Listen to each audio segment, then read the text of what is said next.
설교도 하기 전에 박수부터 받는 게 좀 굉장히 부담스럽습니다. 귀한성가대의 찬양이 제게 설교를 하면서 굉장히 힘이 됩니다. 감사하고요.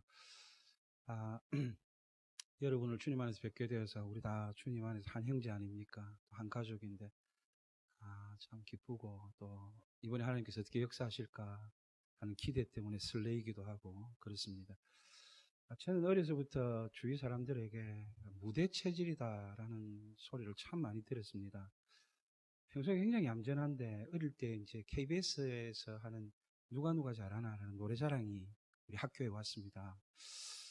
라디오 방송이었는데 그때 제가 나가서 딱 전혀 떨지 않고 실력을 평소보다 그 이상으로 발휘해서 1등을 했습니다. 그때부터 붙은 별명이 무대 체질인데요. 우리 교회가 지금 서울 서대문구 홍제동에 있는데 그 서대문구 지역의 국회의원들이 자주 예배를 드리러 옵니다. 구청장도 오고요. 그럼 뭐 국회의원이나 구청장이나 구의원, 시의원 이런 분들이 와도 저는 조금 더 기죽지 않습니다. 왜냐하면 무대 체질이기 때문에. 지난 1992년 제가 청년 시절, 학창 시절에 그 교육부 장관상을 어떤 시험을 하나 쳐서 전국 수석을 해서 교육부 놀라지도 않으시는군요. 어쨌든 전국 수석을 해서 지금 정부 종합청사에서 교육부 장관을 접견을 했습니다.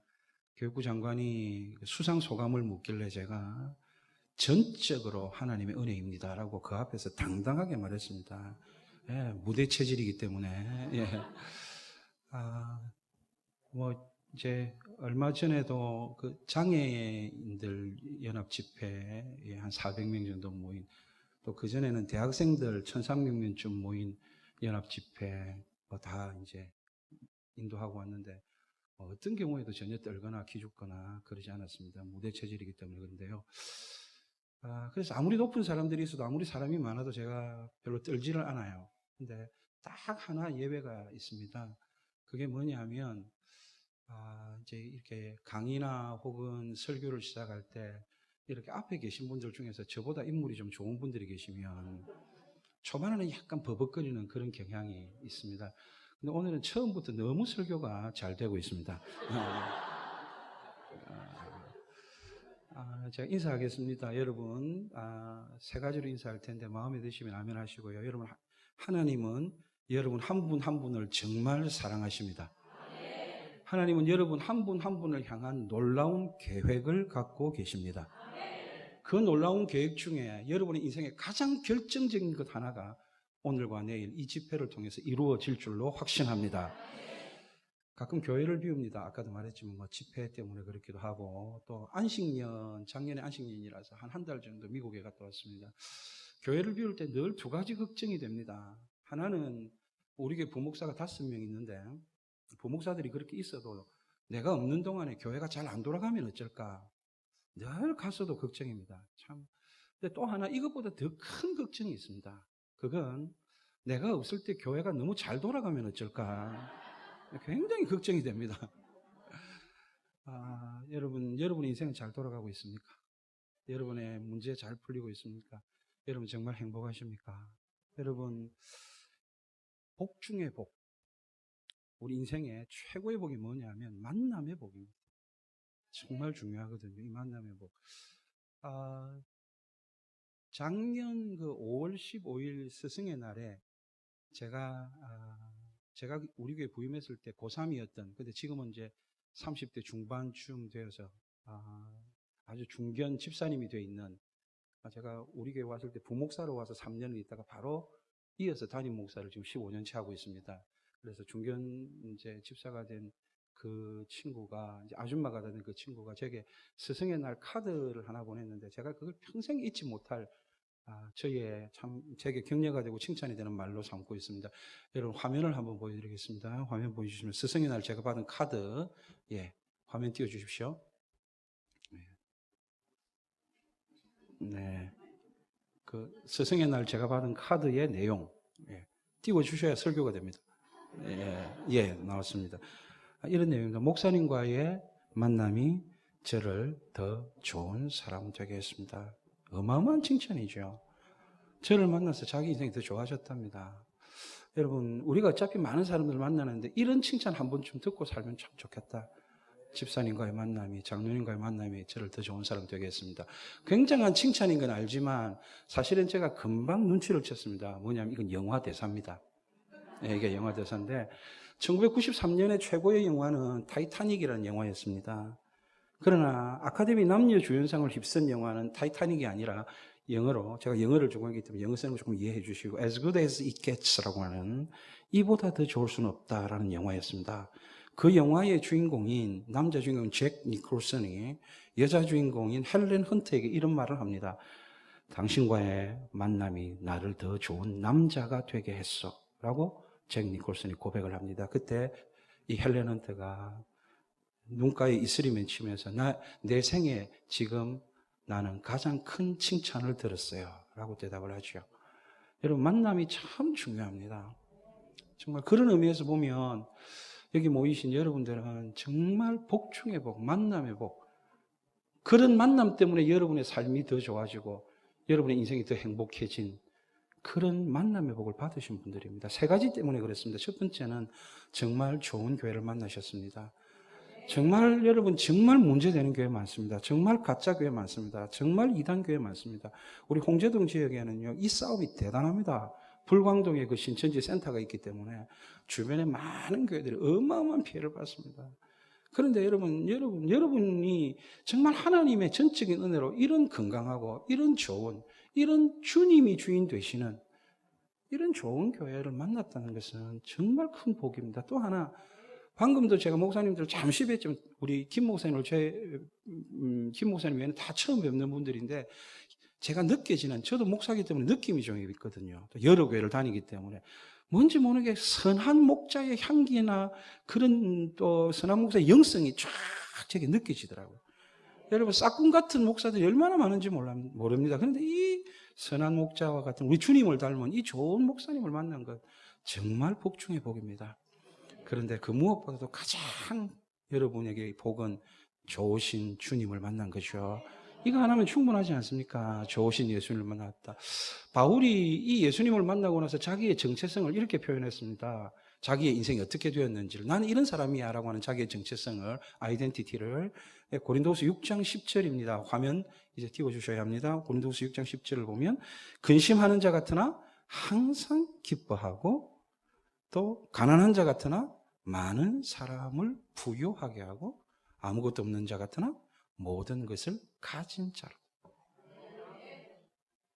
아무것도 없는 자 같으나 모든 것을 가진 자로. 예수님을 만나서 우리 이런 인생이 되었습니다. 그래서 제가 이번 집회를 하면서 여러분들이 이제 복에 관한 걱정할 필요가 하나도 없어요. 여러분이 복을 쫓아다닐 필요가 없어요. 이미 여러분 복된 사람, 복 받을 사람이 아니라 복 있는 사람. 시편 23편 6절의 말씀대로 너의 평생에 선하심과 인자하심이, 나의 평생에 선하심과 인자하심이 반드시 나를 따르리니, 하나님의 선하심과 인자하심이 반드시 나를 따르게 되어 있다는 것입니다. 복을 쫓아다닐 이유가 없는 사람입니다. 그러면 남은 평생 어떻게 살아야 하는가?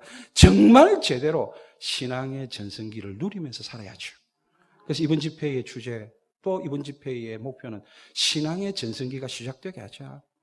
어떤 분들은 한때 신앙의 전성기를 누렸다가 지금 좀 식어서 여러분 정말 여러분의 신앙이 멈추어 있는 분들이 있지 않습니까?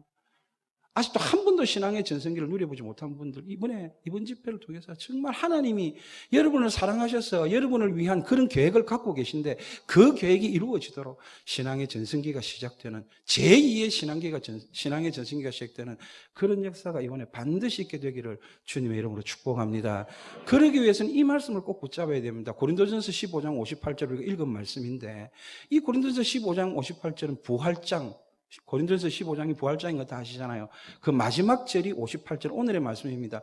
그러면 부활장의 결론이라는 뜻인데, 만약 부활장의 결론이라면 이런 결론이어야 훨씬 더 우리에게 잘 다가옵니다. 예수님 부활, 내 부활, 예수님 부활, 내 부활. 이래야 부활장의 결론이 되어야 될 것 같습니다. 그러나 전혀 우리의 생각과 성경이 말하는, 주님이 말하는 부활장의 결론은 다릅니다. 여러분 한번 보십시오. 부활장의 결론이 뭡니까? 여러분 그러므로 내 사랑하는 형제들아 견실함이 흔들리지 말고 항상 주의 일에 더욱 힘쓰는 자들이 되라. 첫 번째 두 가지 약속이 들어있습니다. 부활장의 결론 속에 첫 번째가 여러분 너희 수고가 주 안에서 헛되지 않은 줄 알미라. 이게 부활장의 결론으로서 우리에게 주는 두 가지 약속 중에 첫 번째 약속입니다. 여러분이 지금 주 안에 사는 수고가 이런 생각이 들어요. 성가대 보통 낮에만 하시지 않으시나요? 우리 교회도 그런데 우리 교회 3개 성가대가 있는데 1, 2, 3보다 낮에 하고 오후에는 성가대 하는데 오늘 이런 날 또 좀 더 수고를 하시잖아요. 이런 수고, 화전중앙교회가 이 집회를 위해서 다른 때보다 훨씬 수고를 하시잖아요. 우리 목사님들도 교인들도 다 수고를 하시잖아요. 이런 조금 더 하는 수고가 이런 것뿐만 아니라 모든 것이 절대로 결단코 헛되지 않게 하시겠다. 누가 보증한다고요? 부활의 주님이. 무엇이 보장한다고요? 주님의 부활이 보장합니다. 결코 헛되지 않게 하겠다. 십자가가 헛되지 않게 한 것이 주님의 부활입니다. 여러분 어느 초등학교 시험 문제에 이런 문제가 나온 적이 있습니다. 화면 초등학교 시험 문제 띄워주세요. 죽음에 임박한 사람들이 편안하게 죽음을 임종을 맞이할 수 있도록 옆에서 간호해주고 위로해주고 돌보아주는 것을 무엇이라고 하는가 힌트해서 4글자 이렇게 나와 있습니다. 여러분 다 아시잖아요, 그죠? 임종을 맞이한 자들을 옆에서 이제 편안한 임종을 맞이하도록 간호해주고 돌봐주는 거 4글자로 호스피스라고 하지 않습니까? 어떤 아이가 이렇게 답을 썼습니다. 편안한 임종을 맞이하도록 옆에서 뭐 돌봐주고 간호해주고 위로해주고 어떤 아이가 이렇게 했습니다. 보람상조. 예, 이렇게 답을 썼습니다. 예. 저는 세상에서 보람이라는 단어를 제일 좋아합니다. 제가 2000년 3월 달에 지금 있는 교회 부목사로, 그때는 부목사 티오가 저 하나밖에 없던 교회였습니다. 그렇게 지금은 아까 몇 명이라 했어요? 5명. 그때 이제 이렇게, 부목사로 왔을 때, 학교를 한 번도 다닌 적이 없는 권사님, 제일 고참 권사님이, 그때 권사님이 한 5분 정도 계시더라고요. 근데 학교를 한 번도 다닌 적이 없는, 그리고 몸에 장애까지 있는 권사님인데,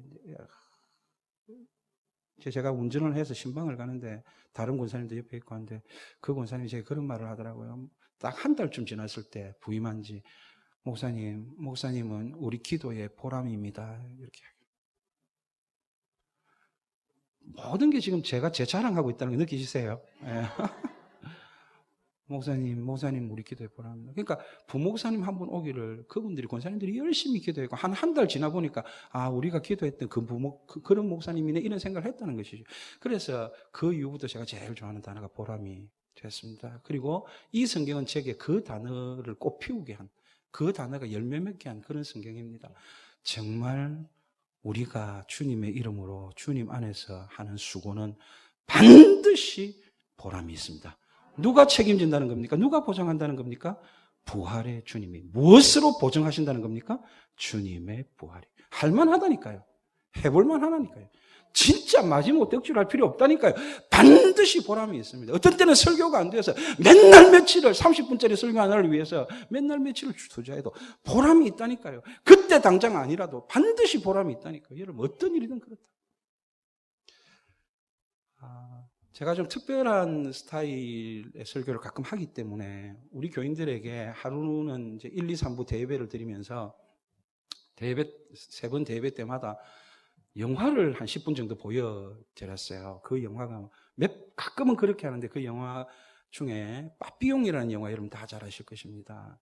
이제 포주를 죽인 죄목으로 살인 죄목으로 독방에 갇혀 있던 빠삐용이 여러분 꿈에서 독방을 걸어 나와서 이렇게 이제 그 사막 같은 곳을 이렇게 걷습니다. 근데 저 앞에 보니까 재판관들과 배심원들이 다 기다리고 있습니다. 그들이 눈에 보이자 갑자기 소리를 막 지릅니다. 이게 영어 대사로 했기 때문에 영어로 그대로 할게요. innocent 하고 한글 자막에는 저는 결백해요. innocent. 저는 무죄입니다.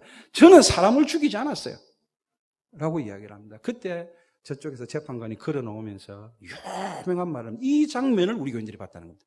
유명한 말을 하는데 뭐라고 이야기하느냐 하면, 그래, 너는 네 말이 맞아. 너는 사람을 죽이지 않았어. 너는 살인죄로 기소된 게 아니야. 그러나 네가 범한 죄는 인간이 범한 죄 중에서 가장 흉악한 범죄야. 너는 인생을 낭비한 죄로 기소되었어라고 합니다. 좀 충격적이지 않습니까? 그 영화를 우리가 모두가 봤다는 거죠. 여러분, 우리에게 가장 큰 죄는 뭘까요? 인생을 낭비하는 죄입니다. 시간을 낭비하는 죄입니다. 그런데 말이죠. 오늘 주님이 우리에게 너무나도 행복한 말씀을 주시잖아요. 주 안에서 있으면, 주 안에서 수고하는 삶을 살면 절대로 낭비하는 인생이 되지 않는다. 낭비란 없다. 더 이상 우리의 인생에 반드시 보람을 주고 반드시 열매를 맺고 반드시 결실하고, 그래서 그 주님께, 그 부활의 주님께, 부활로서 그걸 이루어주신 그 주님께 감사하게 되고 찬양하게 되고, 감사 없는 하루가, 찬양 없는 하루가, 은혜 없는 하루가 하루도 없도록 만들어주겠다. 그게 우리 주님께서 우리에게 주시는 말씀입니다. 부활의 말씀으로 주시는 겁니다. 자, 여러분, 저는 부활장의 결론이 첫 번째 굉장히 중요한 약속을 하나 해주시는 걸 했습니다. 부활의 주님을 믿는 우리 모두에게 주님 안에 사는 수고는 절단코 헛되지 않게 하겠다. 반드시 보람이 되게 하겠다. 그 약속을 믿으신다면 두 번째 약속을 보여드리겠습니다. 다시 한번 고린도전서 15장 58절 다른 쪽에 제가 강조를 해놨습니다. 보시면, 그러므로 내 사랑하는 형제들아 견실하며 흔들리지 말고라고 합니다. 이 견실하며 흔들리지 말고라는 건 신앙의 중심이 딱 잡혀야 된다는 뜻인데, 여러분 고린도전서 15장을 읽어보면 뭐에 견실하고 또 여러분 뭐에 흔들리지 말아야 하냐면 은혜입니다. 십자가의 은혜, 부활의 은혜가 반드시 있다는 이 확신이 굳게 서서 이 확신에서 흔들리지 말라는 맥락으로 연결되어 있습니다. 뭐라고요? 반드시 뭐는 있다고요? 은혜는 있다. 어떤 경우에도 은혜는 있다. 여러분 노아 시대 잘 아시잖아요. 하나님께서 너무 화가 나셔가지고, 너무 참 실망하셔가지고, 참 물로서 세상을 다 쓸어버리겠다고 작정하셨잖아요. 사람들에게 여러분 죄악이 가득 찬 것을 보시고, 그러니까 지금 죄악이 가득 차도 미래에 좀 희망이 있으면 좋은데, 성경에 보니까 그들의 마음에 악한 생각과 악한 계획으로 가득 찼다. 지금도 죄악이 가득 찼는데 마음에 계획하는 것도 생각하는 것도 전부 악한 거다. 그래서 하나님께서 지면에서 사람들과 동물들을 다 쓸어버리겠다고 작정하셨다. 그래서 하나님이 심판하실 수밖에 없는 그런 시대에 이런 말씀이 있습니다. 창세기 6장 8절 말씀을 여러분 화면을 통해서 보시면, 창세기 6장 8절에, 그러나 그런 시대에 노아는 여호와께 뭘 입었더라고요? 은혜를 입었더라라고 합니다. 정말 모두 썰어버려야 할, 심판해야 할 그 세상 속에서 은혜는 있었다는 것입니다. 아무도 은혜를 못 받는다고 말할 때, 그러나 노아는 은혜를 받았죠. 은혜 없는 시간, 은혜 없는 자리는 없습니다. 반드시 은혜는 있고, 아무도 나는 은혜를 정말 못 받겠어, 죽겠어, 이럴 때도 반드시 은혜 받는 사람은 있습니다. 은혜를 받은 사람은 많아도 은혜 갚는 사람, 하나님의 은혜에 보답하는, 보은하는 사람은 별로 없다 하더라도 반드시 은혜에 보답하는 사람은 그러나 있습니다. 그 사람이 노아입니다. 순종으로 은혜에 보답했고, 방주를 지으면서, 방주가 여러분 물난리가 끝나고 방주에서 내려와서 제일 먼저 하나님께 예배드림으로써, 예배로서 하나님의 은혜에 보답한, 그렇습니다. 그러나의 사람이 되셔야 된다. 그러나 은혜는 반드시 있습니다. 그러나 은혜 받는 사람은 반드시 있습니다. 그러나 은혜 갚는 사람은, 은혜에 보답하는 사람은 반드시 있습니다. 그런 사람을 하나님이 찾으십니다. 그런 사람을 만나고 싶어 하십니다. 그런 사람을 하나님의 역사에 쓰고 싶어 하신다는 겁니다. 반드시 은혜는 있습니다. 그게 부활장이 우리에게 주는 굉장히 중요한 약속입니다. 어떤 경우에도 은혜가 있게 해주겠다. 십자가의 은혜가, 부활의 은혜가 있게 해주겠다. 저는 군대 생활을 강원도 철원의 3사단 백골사단에서 했습니다. 가끔 제가 집회를 가서 백골사단에서 근무를 했다는, 마치고 나면 꼭 나와서, 목사님 저도 백골사단 출신입니다. 오늘도 그런 분이 있을지 모르겠습니다. 꼭 그렇게 이야기하는데, 그래서 제가 이제 행정병이 이제 되었는데요. 이제 행정병이 되어서 제일 좋은 것은 이제 주일이면 부대원들을 소집해가지고 교회에 데리고 가고 데리고 오는 것, 이 일을 했단 말이죠. 그런데 주일에 교회를 가자 하면 정말 많은 사람들이 교회 가겠다고 나옵니다. 불교, 천주교는 잽이 안 됩니다. 교회 가겠다는 사람이 많이 나오는데, 그 교회 가겠다는 사람들 중에 대부분은 신병이죠. 그 이야기를 하니까 내가 가슴이 막 쓰립니다. 짠합니다. 우리 아들이 지금 신병입니다. 참. 갑자기 아들 생각이 이렇게 나면 안 되는데, 예수님 생각이 나야 되는데, 참. 예. 그래서 신병들이 이렇게 이제 종교 소집에 교회에 가겠다고 나오는 이유는 하나는 주일에도 그 시대만 해도 제가 군에 있던 30년 훨씬 더 됐죠. 그 시대만 해도 그 주일에도 고참들이 괴롭혔어요. 그러니까 그 교회 가는 시간만이라도 고참들의 등살에서 해방되려고 나왔고, 근데 그것보다 훨씬 더 큰 이유는 그때만 해도 교회 가면 초코파이를 줬기 때문에 너무너무 초코파이가 먹고 싶어가지고 신병들이 나오게 되죠. 군인들이 얼마나 초코파이를 먹고 싶어하고 좋아하느냐 하면, 오죽하면 여러분 이런 시가 하나 나왔습니다. 한번 화면 보시면 나의 사랑 초코파이 이병 조항구 군이 시를 썼습니다. 초코파이가 열리는 나무가 있었으면 좋겠다. 가지엔 초코파이가 대롱대롱 달려있고 잎사귀를 벗기면 초코파이가 나오는 그런 나무가 있었으면 좋겠다. 나무 밑을 파면 코카콜라가 뿜어나오는 그런 나무가 있었으면 좋겠다. 나무 이름은 오리온으로 해야지. 여러분, 제가 늘 성도들에게, 우리 교인들에게 하는 이야기입니다. 군인들이 초코파이를 사모하는 것보다 우리가 하나님의 은혜를 더 사모해야 된다. 군인들은 초코파이를 사모해서 교회 나오지만 우리는 하나님의 은혜를 사모해서 교회 나와야 된다. 항상 그렇게 이야기를 합니다. 여러분이 뭔가 사모하는 그것보다 은혜를 더 사모하십니까? 여러분이 뭔가 중요하게 생각하는 것보다 여러분의 인생의 은혜가 훨씬 더 중요하십니까? 베드로전서 1장 13절, 제가 굉장히 좋아하는 성경구절인데요. 화면을 한번 보시면 베드로전서 1장 13절, 그러므로 너희 마음의 허리를 동이고 근신하여 예수 그리스도께서 나타나실 때에 너희에게 가져다 주실 은혜를 온전히 바랄지어다. 예수 그리스도께서 나타나실 때, 이건 예수님의 재림을 말하기도 하지만 언제나 우리 가운데 임재하시는 그 주님이 오실 때에 빈손으로 오는 법이 없다는 것입니다. 반드시 가져오시는 은혜, 가져다 주시는, 여러분 각자를 바라보면서 여러분 각자 전체 중에 하나로 보시는 것이 아니라 마치 세상에 하나밖에 없는 그런 사람으로, 너 하나밖에 없는 것처럼, 여러분 하나밖에 없는 것처럼 여러분 각자에게 주실 은혜를 반드시 가져오시는데, 그 은혜를 사모하면 반드시 받습니다. 황공대 그 조준모 교수의 딸 조은아 선교사가 있습니다. 여러분 잘 아실 텐데요. 그 조은아 선교사님이 하나님이 갑자기 러시아 선교사로 가라는 그런 명령을 내리고 그 명령을 받게 됩니다. 하나님이 가라고 하시니까 그 러시아로 가려고 준비를 하고 하는데 한 번도 가보지 않은 그 낯설고 추운 땅, 그곳을 가는 게 굉장히 두려웠어요. 마지막 공항에 도착했을까지 두려움이 있었어요. 내가 어떻게 그곳에서, 정말 그 나라 말을 잘하는 것도 아니고 그 낯설고 추운 땅에서 어떻게 지낼까. 그러면서 비행기를 기다리는 동안에 살아온 인생을 쭉 돌아봤어요. 그런데요, 살아온 인생을 돌아보니까 인생의 마디마디 은혜가 아닌 적이 없었어요. 전부 하나님의 은혜로 자기가 지금 여기 서 있다는 걸 알게 된 거예요. 매 순간이 하나님의 은혜. 그러면서 다시 러시아에서 펼쳐질 미래를 바라보게 됐어요. 그러니 하나님의 은혜가 확실하게 보이기 시작하는 거예요.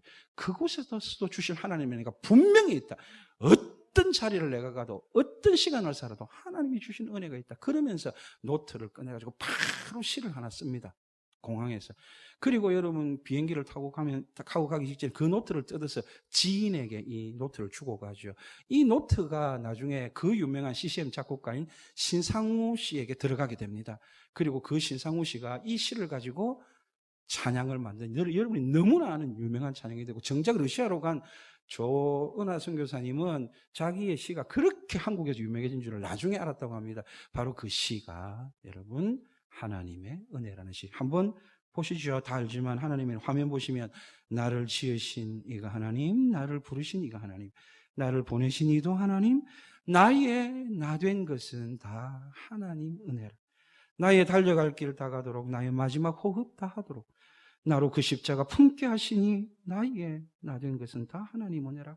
한량 없는 은혜, 갚을 길 없는 은혜, 내 삶을 애워싸는 하나님의 은혜, 나 추적함 없이 그 땅을 밟음도 나를 붙드시는 하나님의 은혜라는 찬양을 안 할 수가 없어요. 나를 지으신 이가 하나님, 나를 부르신 이가 하나님, 나를 보내신 이도 하나님, 나의 나 된 것은 다 하나님 은혜라. 나의 달려갈 길 다가도록 나의 마지막 호흡 다하도록 나로 그 십자가 품게 하시니 나의 나 된 것은 다 하나님 은혜라. 한량 없는 은혜, 갚을 길 없는 은혜, 내 삶을 애워 사는 하나님의 은혜. 나 주저함 없이 그 땅을 밟음도 나를 붙드시는 하나님의 은혜. 이 찬양이 말이죠. 딴 데서 부를 때는 박수도 많이 치고 이러던데요. 예, 아니. 이렇게 박수 받으면 아무 소용 없습니다. 자, 제가 늘 아침에 꼭, 며칠에 한 번씩 부르거든요. 정말 나의 다 된 것은 하나님의.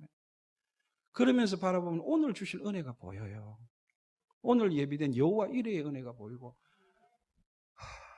이기게 하실 여호와 니시의 은혜가 보이고, 치유하고 회복하실 여호와 라파의 은혜가 보이고, 풍랑 같은 일들 제가 여러 가지 일하는데 그 중에서도 반드시 주실 여호와 샬롬 평안의 은혜가 보이고, 출발이 다릅니다.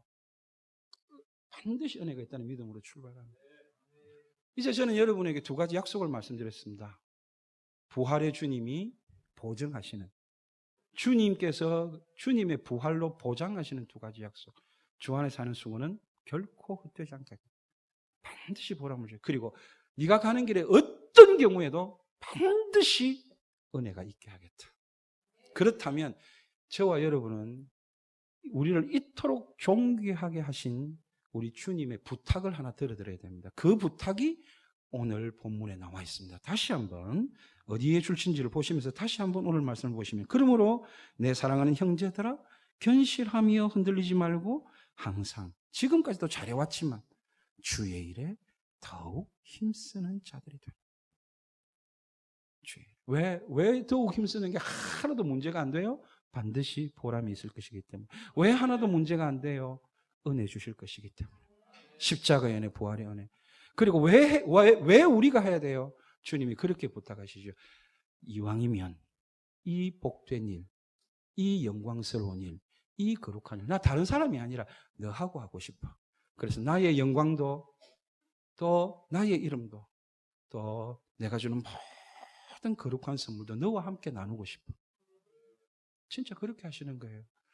유명한 E.M. 박원재 목사님이 그런 말을 했잖아요. 뭐 다 아는 말이죠. 사람은 방법을 찾지만 하나님은 사람을 찾으신다.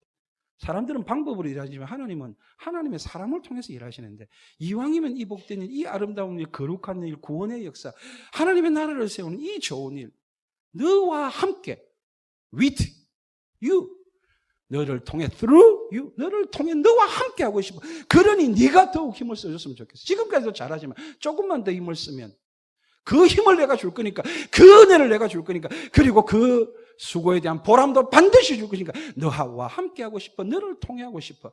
그런 주님의 음성이 들리지 않습니까? 그렇다면 어떤 일을, 지금도 여러분 잘하시지만 어떤 일을 힘쓰기 시작할까요? 이게 아까 우리 목사님이 우리 기도하시는 목사님 하신 대로 우리의 남은 미래가 달려있고, 어쩌면 우리 이 지역의 미래가 달려있고, 어쩌면 우리 민족의 미래가 달려있을 수도 있어요. 어떤 일을 힘써요? 그 일을, 여러분 오늘 말씀의 제목이 아름다운 시작, 그 일을 시작하셔야 돼요. 그래서 저는 이 일들을 시작한 우리 교회와 이 일을 시작한, 이 말씀을 붙잡고 시작한 제가 다니는 여러 교회에서 역사가 일어난 걸 봤어요. 뭐 이런 표현이 좀 어떻게 들릴지 모르지만, 제가 우리 이제 교단의 교회 중에서 한 번도 집회를 안 간 교회는 많아요. 한 번도 안 가본 교회는. 그러나 한 번만 가본 교회는 없어요.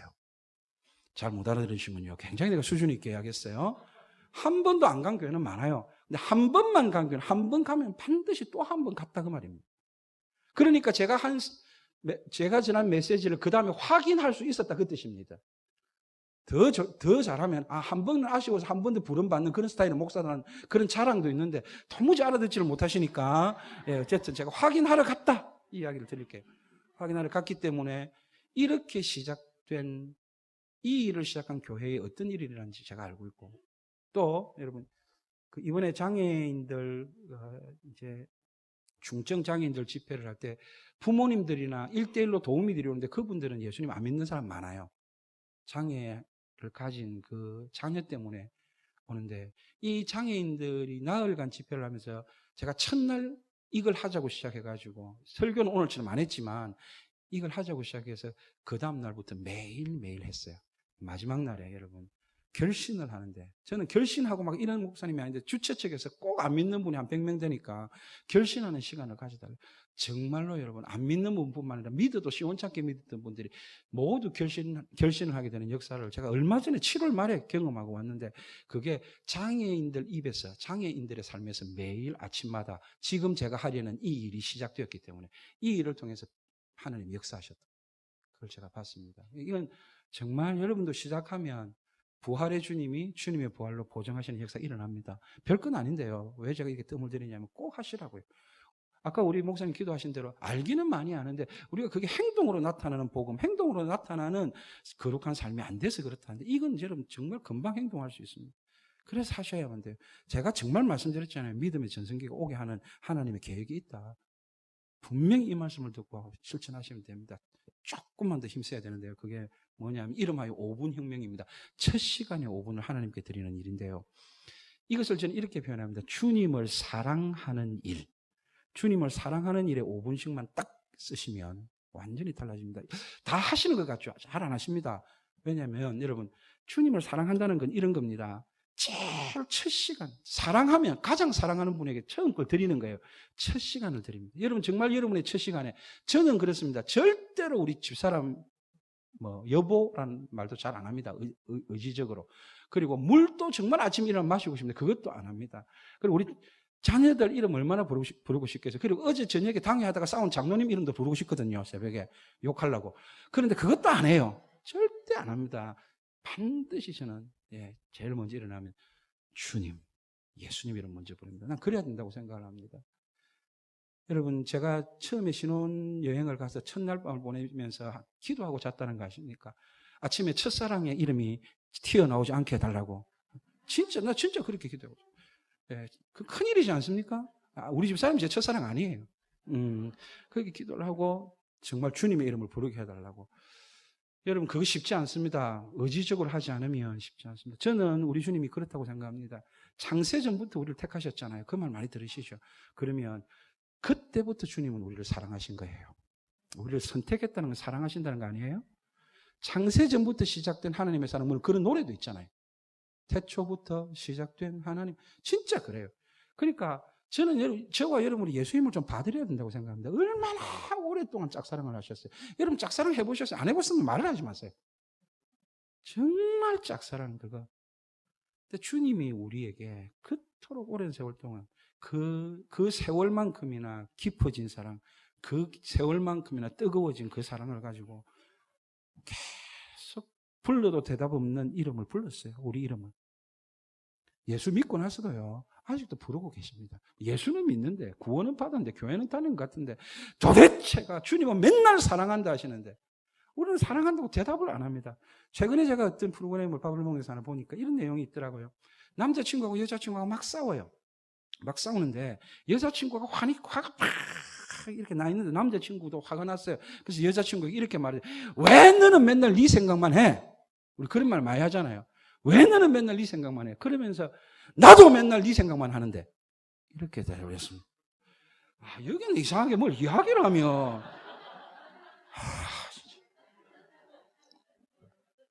여러분, 이게 얼마나 엄청난 말인지 이해되십니까? 왜 너는 맨날 네 생각만 하냐고 욕을 했는데 사실 들어보니까 나도 맨날 네 생각만 하는데, 그 말을 듣고 당장 그 주일에 가서 그거 설교했습니다. 우리 주님의 마음이라고. 제가 시편 121편 4절 말씀 가지고 졸지도 주무시지 않고 깨어서 항상 깨어서 내 생각만 해주시는 분. 그런데 왜 너는 맨날 네 생각만 해? 나도 네 생각만 하는데. 주님이 그러실 것 같았어요. 그래서 여러분, 저는 우리가 주님께 이제는 우리도 주님 사랑한다고 말씀드릴 때가 되었다고 생각합니다. 거기서 신앙의 전성기가 시작됩니다. 우리의 모든 문제는 사랑의 문제인 거 아세요? 주님만 짝사랑하게 하시는 거 이제 끝나게 해드려야 됩니다. 정말 별것 아닌 것 같죠. 아침에 5분입니다. 이걸 5분 혁명. 왜냐하면 혁명이라고 붙인 이유는 모든 게 달라집니다.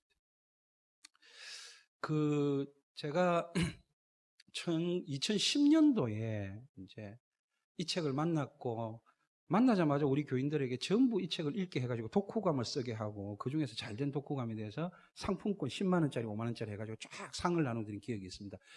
그 책, 이 책입니다. 닉 부이치치의 흑인데 이게 이제 제가 우리나라에 왔을 때 최고로 먼저 소개하고 돌아다니는 사람은 저거예요. 이 닉 부이치치. 근데 나중에 이제 힐링 캠프는 나와서 지금은 유명해졌습니다. 근데 이 닉 부이치치는 여러분 다 아시겠지만 두 팔과 두 다리가 없이 태어날 때부터 호주 청년인데 그렇게 태어났습니다.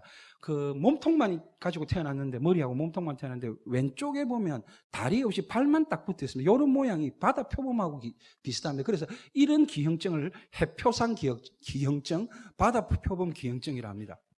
그 발이 바로 붙는 그 발에도 발가락이 2개밖에 없습니다. 근데 여러분 보십시오. 놀라운 것은 이 친구가 여러분 스케이트보드를 탑니다. 이 몸으로. 그리고 윈드스핑을 합니다. 그리고 드럼도 칩니다. 나는 3가지 다 못합니다. 멀쩡한데. 여러분 더군다나 이 책의 제목을 보십시오. 흑을 합니다.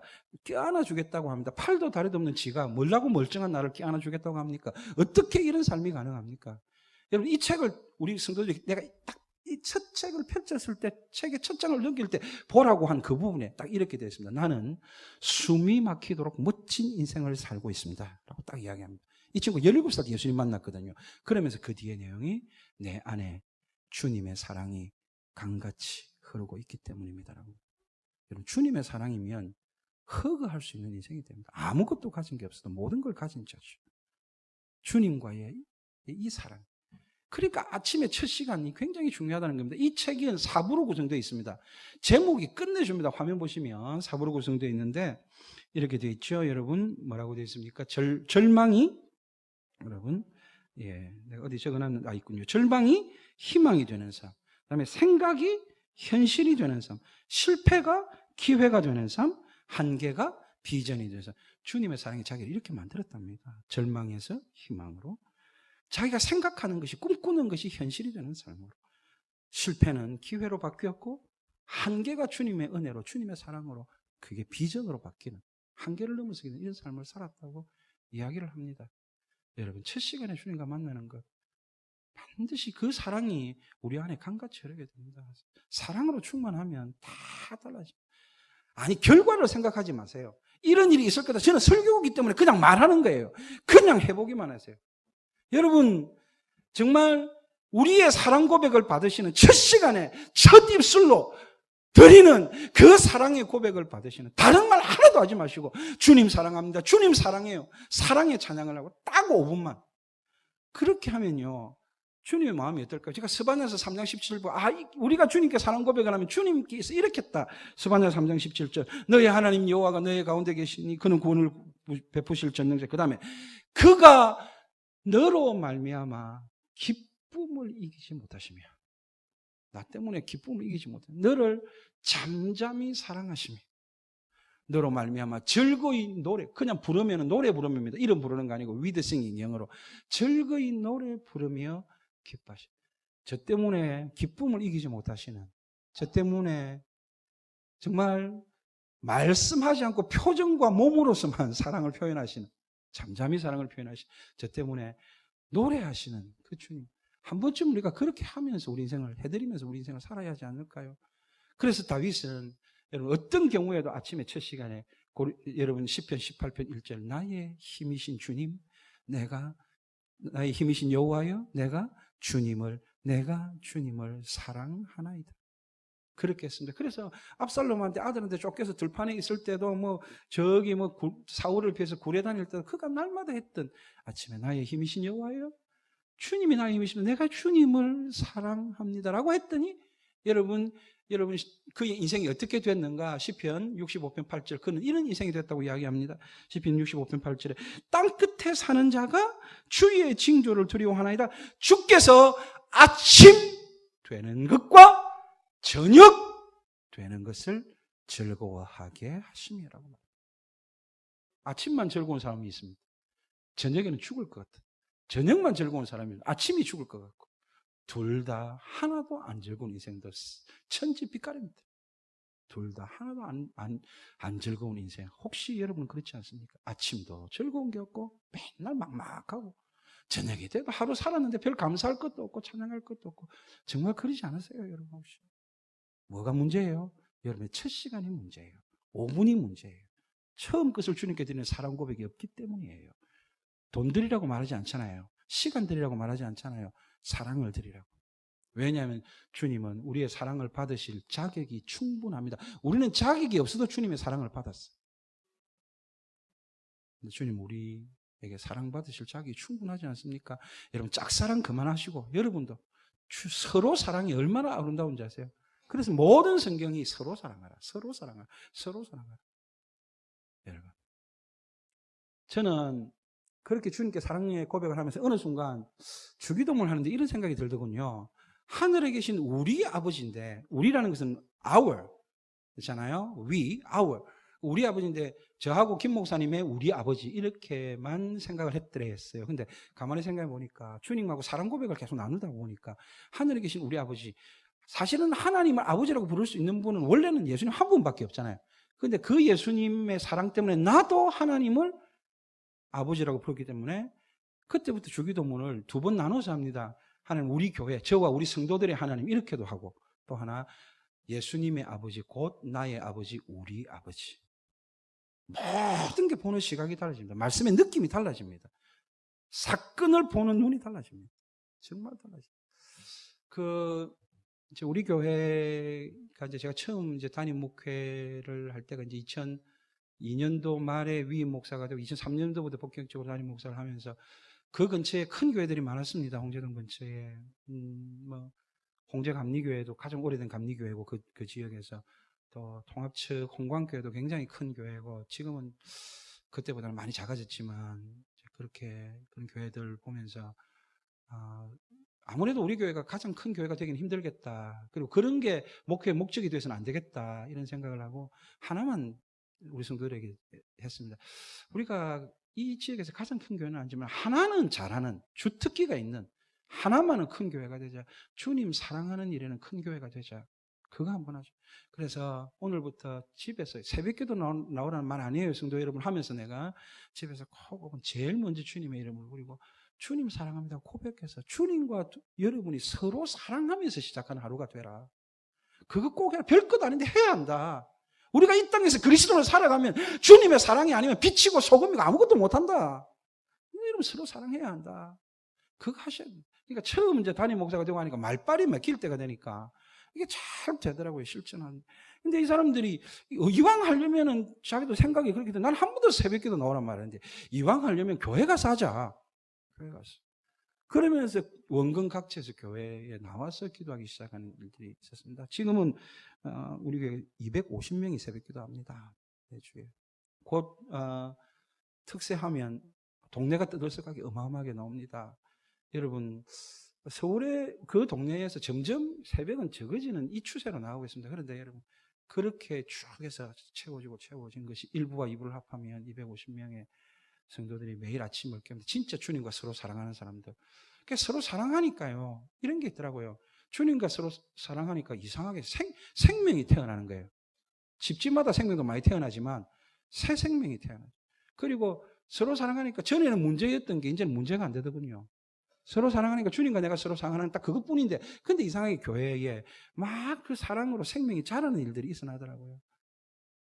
이게 주님을 예수 믿는 게 이런 게 참 행복한 거구나 이런 생각을 하게 되고 이런 느낌을 갖게 되고 이런 경험을 하게 되는 그런 역사가 일어나더라고요. 여러분이 만약에 제가 어떤 주님의 일에 더욱 힘쓰라고 하면서 뭔가 여러분 제가 어려운 미션을 드린다면 여러분 하기 참 어려울 겁니다. 그리고 그것이 여러분을 온전히 행복하게 하지 않을 거라고 생각합니다. 가장 근원으로 가야 됩니다. 가장 처음으로 가야 됩니다. 그게 말이죠. 사랑입니다. 주님 사랑하는 일. 그런데 우리의 약간의 의지가 필요합니다. 정말 여러분이 주님 사랑한다면 첫 시간을 반드시 드리십시오. 그래서 아까도 말했지만 장애인들이 첫 시간에 여러분 주님 사랑합니다를 외치기 시작하더라고요. 이 장애인들이. 그 표현이 안 되는 사람도 많아요. 말기가. 근데 그렇게 하기 시작. 그래서 제가 새벽 집회 오늘 그렇게 하고 주님 사랑합니다라고 말한 사람 손 들어보니 전부 다 장애인들은 전부 다 손을 들고. 그래가지고 막 은혜가 넘치고 막 사랑의 역사가 일어날 때 여러분 장애인들이 제게 마지막 남긴 말이 있습니다. 저는 이제 먼저 떠나려고 하고 그분들은 이제 정리해서 와야 되니까 하는데 참 막 장애인들이 휠체어를 타고 이렇게 나와가지고 사인을 해달라고 저보고. 제가 한 게 아무것도 없지 않습니까? 무슨 스타도 아니고 나는 어디 집회 가가지고 사인해달라는 건 정말 처음이었습니다. 이번에. 뭘 이야기하면 좀 놀라거나 아 그렇구나 약간 감동하는 표정을 지으셔야 되는데 보면 희한하네 보니까 아 이런 이야기 많이 들으셨군요. 이건 막 감동축에도 안 들어가는 모양이죠. 난 진짜 일어난 이야기를 이야기하는데. 사랑하는 성도 여러분, 주님을 사랑하는 일, 첫 시간에 5분을 주님께 드렸어요. 오직 주님과 사랑하는 기도로서 사랑하고 찬양으로 사는 그 5분을 분명히 돼요. 내일부터 시작해 보십시오. 내가 열흘만 하라 하겠습니다. 아마 열흘 지나면 성질 급한 사람들은 못 할 겁니다. 한 사흘 하면 안 할 겁니다. 그래서 정말 주님을 생각하고 강사 한번 믿어서 오빠 한번 믿어보고 여러분들 며칠만 딱 해보자. 열흘만. 진짜 내가 하지 말아 해도 합니다. 하지 말아 해도. 예. 이 이야기를 마지막으로 하겠습니다. 또 조금 짧게 해주는 강사라야 또 내일 또 올 거 아닙니까? 내일은 어마어마한 일이. 제가 목사가 되기 전에 목동 지역에서 아주 유명한 영어과 강사였습니다. 제 이력 보셨죠? 그래서 제가 다음 날 강의 예고편을 조금 해줍니다. 그러면 그러니까 그때는 많이 와야 돈이 됩니다. 제가 머리수가 많아서 2당 얼마씩 받았거든요. 그렇기 때문에 항상 내일을 기약해야 됩니다. 다음 달을 기약 안 해주고 강의를 안 끊으면 나는 그만큼 손해를 보기 때문에. 근데 이번에는 제가 손해보는 것 때문에 여러분이 손해볼까봐 솔직하게 손해볼까 말씀드리는데 믿음의 전성기는 오늘 하는 이 말씀 물론 이거 하나만 해도 충분합니다. 그러나 또 하나까지 미리 되돌아 놓으셔야. 왜냐하면 아무래도 제가 한 번도 안 간 곳은 있어도 한 번 간 곳은 없대는데 여기는 2번 올 가능성이 없어 보입니다. 그러니까 미리 2개를 다 이야기 하고 가려고요.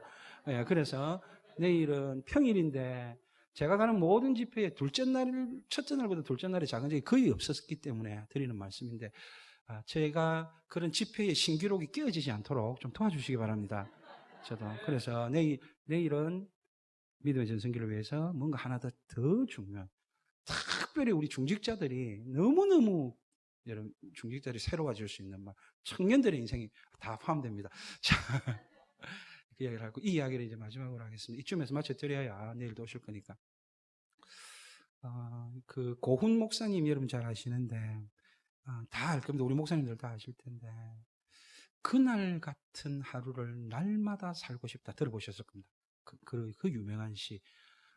오늘 마침 저는 히브리스를 하고 왔는데 교회에서 히브리스의 내용과 이 시가 어울리더라고요. 그래서 다시 한번 제가 우리 교인들에게는 제가 17년 동안 2번째 했습니다. 부목사 때 한번 이 시 가르쳐 줬고 이번에 한 번 더 했는데 대부분은 다 몰라요. 그 사이에 전부 물갈이 됐기 때문에. 예. 이 시에 보면 그날과 같은 하루, 그날 같은 감격이 있는 하루, 그날과 같은 은혜가 있는 하루를 날마다 살고 싶다 해가지고 고훈 목사님께서 7가지 성경의 사건을 요약해서 이런 하루를 요약해 놨습니다. 근데 그 시를 오늘 컴퓨터 가서 치시면 그날 같은 만쳐도 쫙 뜨니까 여러분 다 한번 읽어보시고 심심하면 굉장히 은혜가 되는데 그래도 제가 전하는 말씀을 듣고 가야 훨씬 은혜가 됩니다. 왜냐하면 고훈 목사님 시기 때문에 굉장히 생략이 많습니다. 그리고 배경 이런 거 하나도 이야기 안 하고 시적으로만 썼기 때문에 목사님들이 읽을 때는 확 옵니다. 배경을 알기는. 그러나 여러분들이 읽기에는 저의 말씀을 듣고 가는 게 훨씬 좋은데 벌써 실망하는 눈빛이 가득합니다. 목사님 7가지나 지금부터 이야기한다고요? 그런 생각으로 길게 할까봐. 예, 아닙니다. 딱 3가지만 아주 짧게 이야기를 해드리겠습니다. 이렇게 되어 있다는 이야기를 해드릴게요. 여러분, 그날 같은 하루를 살고 싶다의 첫 번째 내용은 야곱과 요셉의 그날 같은 하루입니다. 이게 뭐냐면 야곱이 가장 사랑하는 11번째 아들인 요셉을 잃고 나서는 죽은 줄 알았다 아닙니까? 그래서 땅에 묻지 못하고 가슴에 묻고 20년을 살아왔습니다. 요셉아 그리워하며. 그러나 다시는 볼 수 없을 줄 알았죠. 왜냐하면 형들이 죽었다고 했기 때문에. 그래서 여러분 그랬는데 20년 만에 여러분 애굽에 가서 드디어 죽은 줄 알았던 그 아들, 가슴에 묻던 그 아들, 마치 부활하여 살아난 것과 같은 그 아들을 만났는데 그 아들이 애굽의 총리가 되었습니다. 총리 따위는 하나도 중요하지 않습니다. 아들을 다시 만났다. 그러면서 죽어도 여한이 없다. 내가 이제 한이 없다. 하루 종일 통곡하며 울었다고 성경은 말합니다. 그 통곡과 눈물이 뭘까? 그 감격의 통곡과 눈물이 있었다. 그런 만남을 가졌던 그날 같은 하루. 요셉의 입장에서도 아버지 살아계신지 돌아가신지 얼마나 그리웠겠어요. 가장 자기를 사랑해 주셨던 분인데 그 아버지를 만나게 되는 그런 감격적인, 그래서 엉엉 아버지를 붙들고 울게 되는 그런 감격적인 하루. 저는 이런 하루가 여러분이 주님께 사랑을 고백하면 반드시 그날 같은 하루, 은혜의 감격이 있는, 만남의 감격이 있는 그날 같은 하루를 하나님께서 반드시 어느 날인가 만들어 주실 것입니다. 진짜. 그 다음에 또 하나가요. 탕자와 그의 아버지의 그날 같은 하루. 여러분, 탕자는 여러분 그 아버지의 유산을 상속해 갔잖아요. 유대에서 아버지의 유산을 상속하는 것은 아버지가 죽을 때밖에 못해요. 근데 이놈이 살아있는 아버지한테 받아갔던 것은 아버지는 나한테 죽은 인간이에요. 이렇게 취급하고 간 불효자 중에 불효자란 거예요. 그렇게 가져갔다 그마저 싹 다 때리 다 쓰고 허랑방탕해서 살다가 먹을 것도 없고 또 뭐 친구도 없고 잘 곳도 없고 이러니까 할 수 없이 기어 들어오잖아요. 기어 들어오는데 너무너무 염치가 없어가지고 아버지한테 아버지 내가 아들로 온 것이 아니고 아들로 안 삼아줘도 그냥 품꾼의 하나로 그래서 여기서 먹고라도 살게 해달라고. 근데 동구 밖에서 기다리다가 그 아들, 그 냄새나고 더러운 아들을 안으면서 아버지가 뭐라고 말씀했을 것 같습니까? 아니야. 어떻게 네가 품꾼이야? 너는 그때도 지금도 앞으로도 오직 내 아들이야. 너는 내 아들이야. 내 아들이야. 내가 너를 얼마나 기다렸는지 아니? 내 아들이야. 그렇게 아들로 받아주신 아버지의 사랑 앞에서 엉엉 울고 통곡했던 그 탕자의, 다시 받아주신 아버지의 사랑 때문에 통곡했던 그 탕자의 그날 같은 하루, 그토록 오래 기다렸던 그 아들을 드디어 만나서 자기 품에 안아보는 그 아버지의 그날 같은 하루를 살고 싶다.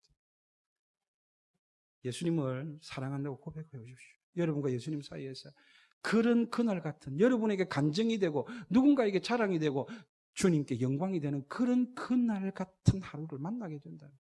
마지막으로 베드로의 그날 같은 하루. 고훈 목사님은 베드로의 그날 같은 하루에 대해서 베드로가 처음에 바다에서 갈릴리에서 낚시하다가 예수님이 나를 따르라 하고 부르신 그 날을 가지고 그날 같은 하루라고 정했는데 저는 그 부분만 제 것으로 바꿨어요. 우리 성도들한테 설교할 때도 그 베드로의 그날 같은 하루 말고 부활하신 주님을 만났을 때의 그날 같은 하루.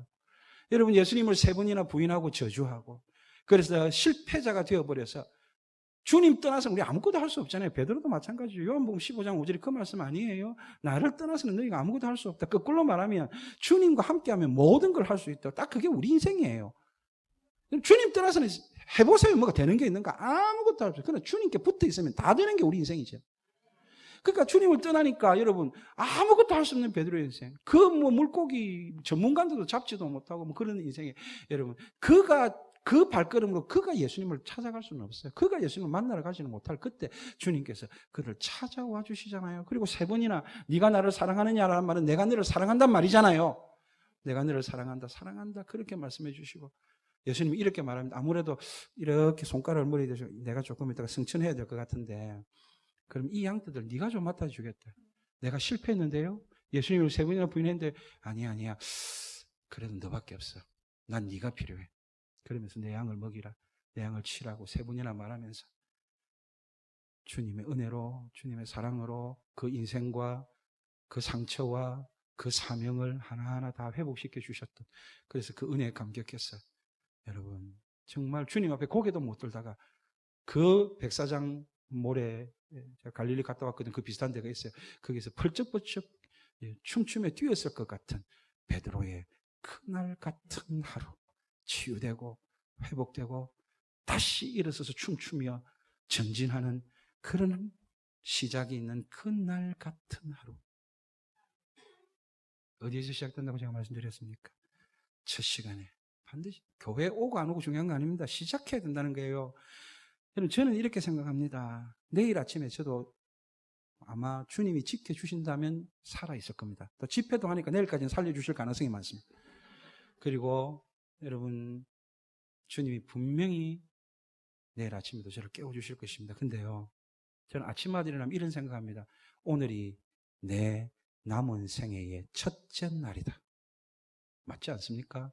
오늘 제가 우리 성도들에게 설교했습니다. 여러분, 저는 제 남은 생애의 첫째 날 여러분에게 설교하고 있습니다. 어쩌면 마지막 설교가 될지도 모릅니다. 내일 살려주시면 내일 또 내 남은 생애 첫째 날 새벽에도 설교할게요. 저는 진짜 그렇게 생각합니다. 여러분, 내일 아침은 여러분 남은 생애의 첫째 날이지 않습니까? 여러분 남은 생애의 첫 번째 날이죠. 첫 번째 날 첫 시간은 주님께 드리셔요. 그렇게 사시는 겁니다. 그러면 어제보다 오늘보다 내일, 여러분이 남은 생애의 첫째 날인 그 시간이 조금 더 주님과 가까워지는 날입니다. 주님과의 거리가 모든 걸 결정합니다. 그리고 여러분이 주님과 함께 주님의 뜻을 조금 더 이루어지는 날, 그게 여러분 내일 아침입니다. 여러분 남은 생의 첫째 날, 첫 시간에 주님 만나셔야. 그리고 어쩌면 그러면 내일이 여러분에게 평생에 내가 그날과 같은 하루를 날마다 살고 싶다라고 그렇게 추억할 만한 날이 될 수도 있습니다. 찬송가 442장 보면 우리 서로 받은 그 기쁨은 알 사람이 없도다. 주님과 내가 같이 동행하며 주와 동행하면서 주님과 나 사이에 서로 받은 기쁨, 서로 쌓은 추억, 서로 함께 만들어간 이 스토리 알 사람이 없어. 그 비밀, 그 비밀스러운 기쁨, 그 비밀스러운 신비, 그 비밀스러운 은혜, 그 비밀스러운 추억, 주님과 나만이 아는 그런 스토리를 써내려갈 수 있습니다. 그런 스토리를 써내려갈 때 우리를 그리스도의 편지라고 말하는 것입니다. 그런 추억을 만들어갈 때 우리를 그리스도의 향기라고 말하는 것입니다. 그런 날들이 시작되어야 하지 않겠습니까? 정말 믿음의 전성기가 시작되어야 하지 않겠습니까? 그 일에 여러분이 조금만 수고하면 반드시 보람을 주십니다. 그 일조차 힘들다고 할 때 그래도 하면 주님께서 그 일을 할 수 있는 은혜를 주실 것입니다. 그리고 여러분의 인생은 정말 고은 목사님이 말했던 그것보다 더 좋은 그날 같은 하루를 매일 살게 되실 것입니다. 내일 아침부터 그렇게 시작하는 그 아름다운 시작이 있어 반드시 신앙의 전성기에 도달되는 우리 주의 성도님들 다 되시기를 우리 주님의 이름으로 축복합니다. 이제 이 말씀을 생각하면서 매일 아침 내가 하나님 바라보겠습니다. 하나님 주만 바라볼지라 찬송하십시다.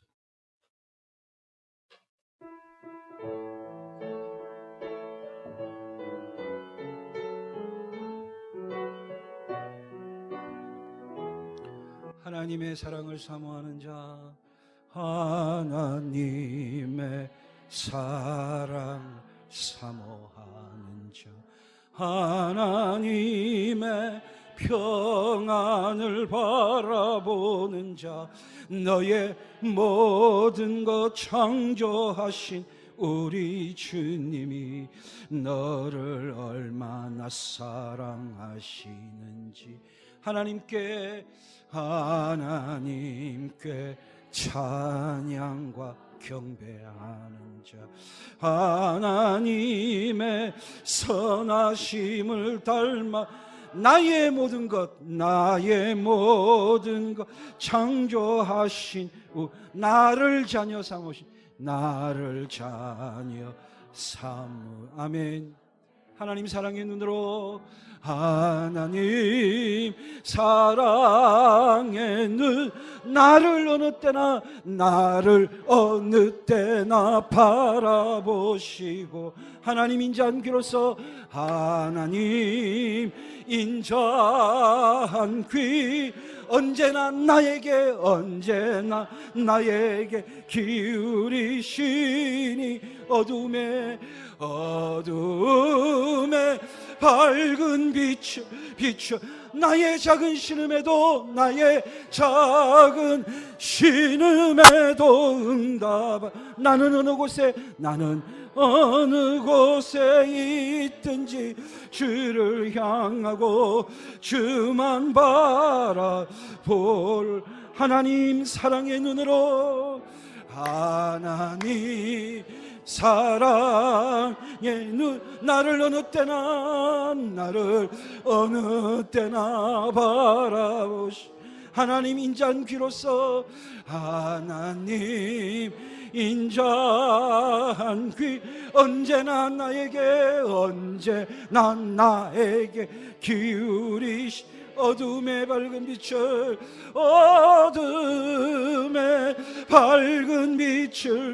나의 작은 신음에도 응답하 나는 어느 곳에 있든지 주를 향하고 주만 아침에 주를 바라보고 이제 눈을 감고 다시 한 번 더 하나님 눈을 감아 보십시오. 사랑 주님을 바라보고 나를 어느 때나 바라보시 하나님 인자한 귀로서 하나님 인자한 귀 언제나 나에게 기울이시니 어두움의 밝은 빛을 비춰주시고 어두움의 밝은 빛을 나의 작은 신음에도 응답하신 나의 작은 신음에 나는 어느 곳에 있든지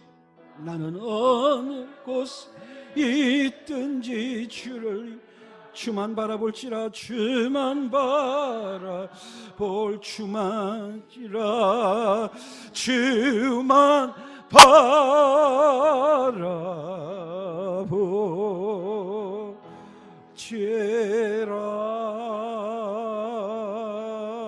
바라볼지라. 아멘.